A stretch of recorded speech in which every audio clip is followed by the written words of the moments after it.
محاسبہ کرنا چاہیے. ہم کیا کر رہے ہیں؟ کیا ہم عالم کفر کی سازش میں پھنسے ہوئے تو نہیں ہیں؟ ہم عالم کفر کی سازش کا شکار تو نہیں ہو رہے ہیں؟ عالم کفر کی سازش اس وقت بھی تھی، موسیٰ کلیم اللہ کے دور میں بھی تھی، آدم صلی اللہ کے دور میں بھی تھی، عیسیٰ روح اللہ کے دور میں بھی تھی، اور میرے اور آپ کے آقا نامدار صلی اللہ علیہ وسلم کے دور میں بھی تھی. جب اس دور میں یہ سازشیں تھیں، اب تو سازشیں زیادہ ہوگی، کیونکہ خیر القرون کرنی ثم الذین یلونہم ثم الذین یلونہم. سرکار فرماتے ہیں میرا زمانہ سب سے بہتر زمانہ ہے. اگر میرے بہتر زمانے میں فتنے ہیں تو جو وقت آئے گا فتنہ آئے گا. ایک فتنہ نہیں، کئی فتنے اٹھیں گے.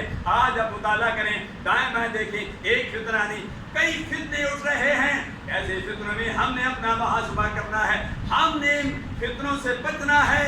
ان فتنوں سے بچنے کا ایک ہی طریقہ ہے کہ اللہ کے گھر کے ساتھ جڑ جاؤ، اللہ کے ولیوں کے ساتھ جڑ جاؤ، علماء کے ساتھ جڑ جاؤ. سالے تورا سالے گنن ثابت تالے تورا تالے گنن. اللہ تبارک و تعالیٰ کے پیارے ولیوں کے ساستانوں کے ساتھ جڑ جاؤ. جب اللہ والوں کے ساتھ جڑ جاؤ گے ان کی نگاہ ہو جائے گی. جب ان کے ہاتھ میں ہاتھ دے دو گے، جب تمہاری ان کے ساتھ نسبت ہو جائے گی، شیطان تم پر حملہ نہیں کر سکے گا. بنا شیطانی حملے ایک نہیں ہیں، کئی حملے ہم پر چاروں طرف سے جلوار ہے. چاروں طرف سے مسلمانوں کے دلوں سے عشق مصطفیٰ کی دولت کو ختم کرنے کی کوشش کی جا رہی ہے. وہ یعنی باشی کے جال پھیلا جا رہے ہیں. بلم بن بہورا بھی اس میں کامیاب ہو گیا. میں عرض یہ کر رہا تھا کیسے کامیاب ہوا؟ پر دعا نہ کر سکا، اس نے بھی ناکام ہو گیا.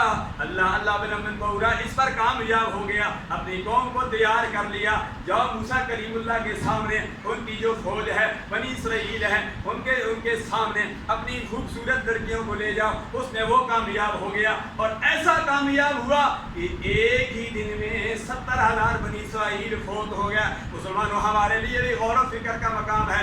ہم کس طرف جا رہے ہیں؟ اسلام ہمیں کیا کہہ رہا ہے؟ ہمیں تعلیمات مصطفیٰ صلی اللہ علیہ وسلم کیا ہے؟ میں عرض یہ کر رہا تھا، میں دوسرا واقعہ بھی اس کے ساتھ منسلک کرتا ہوں. اللہ یونس علیہ السلام کے متعلق میں نے کہا تھا بلد بن بہورا بھی تھا، اس کو بھی اس میں اعظم یاد تھا. اور اسی طرح حضرت موسیٰ کلیم اللہ کو بھی اس میں اعظم یاد تھا. اسی طرح اس میں اعظم ایک نہیں بہت سارے اس میں اعظم ہیں. کسی نے کہا یا حی یا قیوم اس میں اعظم ہے، کسی نے کہا لا الہ الا انت سبحانک انی کنت من الظالمین اس میں اعظم ہے. لیکن